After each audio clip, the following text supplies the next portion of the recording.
Bonjour à tous, alors on se retrouve encore aujourd'hui pour un Amiga 500, et oui, encore, je vous l'ai dit, j'ai reçu plein de matos sur 500+, donc il va y avoir quelques vidéos qui vont être consacrées à ça. Donc sur ce 500 que j'ai reçu, je n'ai pas de lecteur de disquette à mettre, j'en ai plus, donc il faut que j'en fasse un. J'ai donc récupéré un vieux Sony qui traînait dans mes cartons. Hop, c'est un Sony modèle MPF 920. Alors il existe plein de modèles entre les 920, Z, E, T, R dans tous les sens. Et visiblement le 920 n'est pas compatible avec les Amiga. Donc clairement, hop, si j'allume mon Amiga, normalement il n'y a rien qui se passe. Voilà, donc pour l'instant j'ai la ROM, je mets ma disquette à l'intérieur. Et là, aux joies, au miracle, ça fonctionne. Bien, pour en arriver là, il a fallu bidouiller quand même un petit peu. Je me suis servi de tutos qui sont disponibles sur YouTube, sur English Amiga Board, enfin bref, les trucs habituels. Et on trouve beaucoup de modifs, mais pour les autres modèles.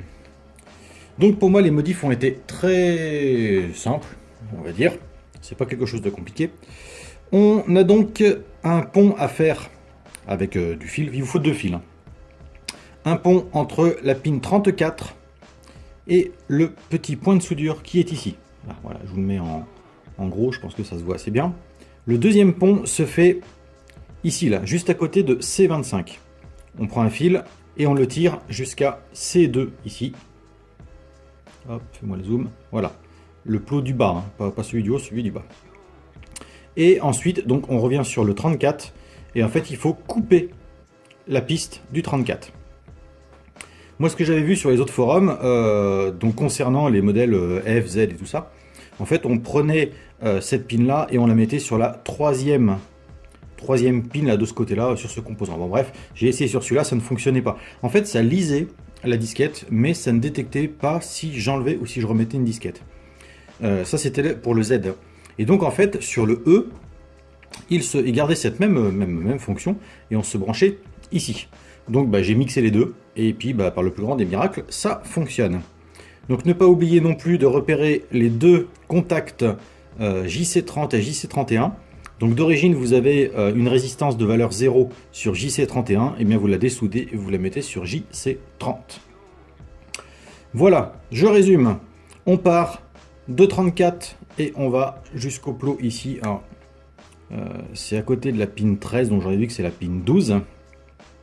Ensuite, à côté de C25, on va vers la branche base de C2.